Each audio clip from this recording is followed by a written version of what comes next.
Mr. President, I stayed on the floor and listened to all of the remarks of the senior senator from California. And while doing that, we did some checking. My staff informs me that probably this bill has more benefits for the state of California than any bill since I've been here for 22 years. So I think it's very important that people understand that if for some reason this bill doesn't pass, none of the things, the provisions that the senator was talking about will happen. So it is very significant. And I think that we need at this point, since we're going to have a vote on a continuing resolution, to make sure that our government does not shut down. It's very important that it not shut down right in the middle of arguably 3 wars. But that could be as late as 1 o'clock tomorrow morning. After that is when we'll be considering the WRDA bill. That's a Water Resources Development Act. It's one, and I'm very proud as the current chairman of the Environment and Public Works Committee to have been very much involved in this bill that has been so eloquently described by Senator Feinstein. For the last several months, our committee has been working to put together the final WRDA package with our counterparts in the House and the House Energy and Commerce, the House T&I Committee, and the Natural Resources Committee of the House. This legislation is truly a win for America. And while we just heard of many things benefits that will be there for the state of California, it's also there for all the rest of the state. There's not one state that doesn't have benefits that are long overdue and coming from this legislation. WRDA authorizes 30 new navigation, flood control, and environmental restoration projects and modifies 8 existing projects based on reports submitted to Congress by the Secretary of the Army. These projects support our nation's economic competitiveness and our well-being by deepening nationally significant ports, providing protection from disastrous floodwaters, and restoring valuable ecosystems. Let me just list a few. The Little Diomede Harbor in Craig Harbor in Alaska, the Upper Ohio River in Pennsylvania, the Port Everglades in Florida, 17 flood control and hurricane protection projects in California, Florida, Mississippi, New Jersey, Illinois, Wisconsin, and Oregon. This bill also includes ecosystem restoration in the Florida Everglades, which will fix Lake Okeechobee and stop algae blooms in the Florida coast. The bill also includes ongoing flood control and navigation safety in Hamilton City project in California and the Rio de Flag project in Arizona, and critical fixes for the Houston Ship Channel. The bill includes programs to help small and disadvantaged communities provide safe drinking water and will help communities address drinking water emergencies like the one facing the city of Flint, Michigan. And let's ensure that we all understand that without the authorization in this bill, there will be no Flint relief. That's very important. I'm going to repeat that. People don't seem to understand. There's a lot of support in this chamber to try to help out with the problems, the disasters that took place in Flint, Michigan. And so we have a relief package that is included in this bill. But if the bill, for some reason, doesn't pass, there'll be no relief for Flint, Michigan. The House has voted to authorize Flint funding in the WRDA bill and spending in the continuing resolution. Both of these that provide the benefit for Flint, Michigan, passed by over a 3/4 majority. So we could not have worked closer with Senator Stabenow, Senator Peters, to ensure we keep relief for Flint, and I appreciate their partnership and their persistence. You know, they were really persistent because these provisions were in here before, and but relief is delivered. But if for some reason the bill doesn't pass, Flint gets nothing, and people have to understand that. We could not have a closer working relationship with Senator Stabenow and Senator Peters, and I just really appreciate the fact that we'd all work together and accomplish this one thing that there's unanimity, and that is the help for Flint, Michigan. The bill includes the Gold King mine spill recovery. This section, championed by Senators Gardner, Bennett, and Udall, requires EPA to reimburse costs incurred by states, tribes, and local governments to respond to the Gold King mine spill. This bill includes rehabilitation of high-hazard potential dams. This section of the bill authorizes FEMA assistance to states to rehabilitate unsafe dams. There are 14,726 high-hazard potential dams in the United States. So what that means is, that definition means that if a dam fails, lives are at stake. So the program will prevent loss of lives. The WRDA bill is bipartisan and will play a critical role in addressing problems faced by community states and our country as a whole. Earlier this week, Senator Boxer said that the House Republicans ruined a beautiful bill because some of them, quote, wanted to flex their muscles. I don't know about that, but I do agree with her. This is a beautiful bill because it does things that we haven't had the courage to get done before. So we want to make sure this does pass. So the House passed the WRDA bill with the provisions by a 3/4 vote, 360 votes. I can't think of another time that the House has passed something with 360 votes. But that's the popularity of this WRDA bill and all the work that's gone in it. However, there's something I don't think anyone has heard. This drought provision was drafted by the U.S. Department of Interior and the U.S. Department of Commerce. The savings clause prohibits any federal agency under any administration from taking any action that would violate any environmental laws, including the Endangered Species Act and biological opinions.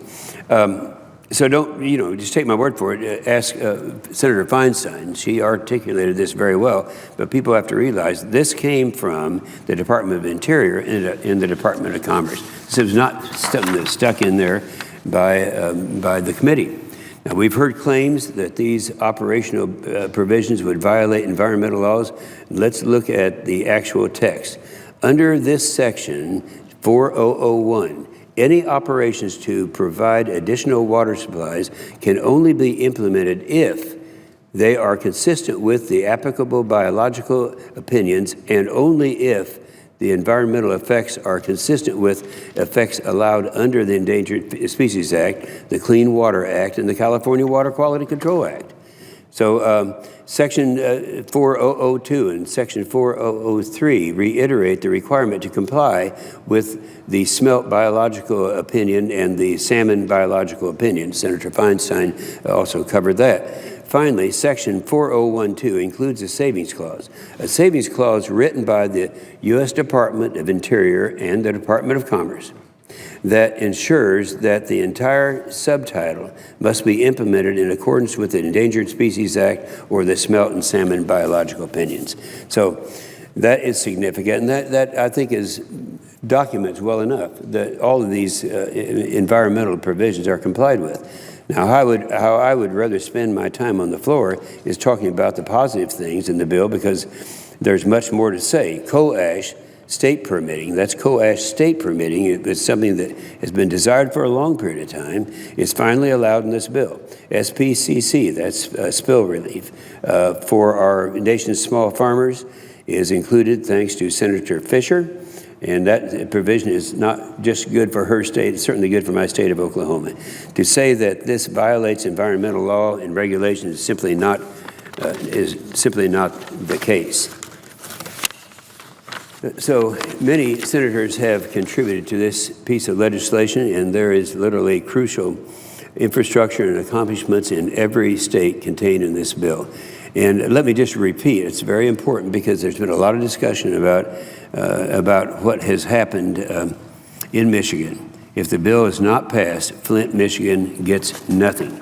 Now, I was going to talk about some of the other provisions in the bill, but since there was some concern expressed by one of the senators from Washington State, I want to mention just Washington State. I won't mention anything more about California because Senator Feinstein has already done that. But in Washington State, in one state, in this bill, the Snoqualmie River, Mason County, Washington, authorizes $20.26 million to remove a levee which has the economic benefit of restoring 40 miles for salmon habitat and for the fishing industry. So the fishing industry, those concerned with salmon, this is a huge thing for them. Puget Sound, it authorizes $461 million to provide refuge habitat for 3 listed species and 10 threatened species, including 5 species of Pacific salmon.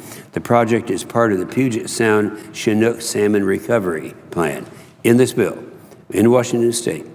The Columbia River Ecosystem Restoration increases the authorization ceiling for ecosystem restoration studies and the projects for the lower Columbia River in Oregon and in Washington State, authorized by Section 536 of the WRDA bill that we passed in 2000.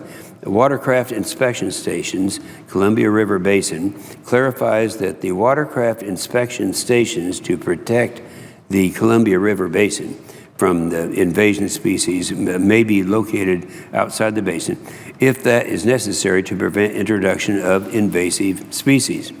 Again, Washington State. Tribal assistance. This bill authorizes relocation assistance to Indian families displaced due to the construction of the Bonneville Dam and requires a study of Indian families displaced due to the construction of the John Day Dam and the development of a plan to provide relocation assistance associated with that dam.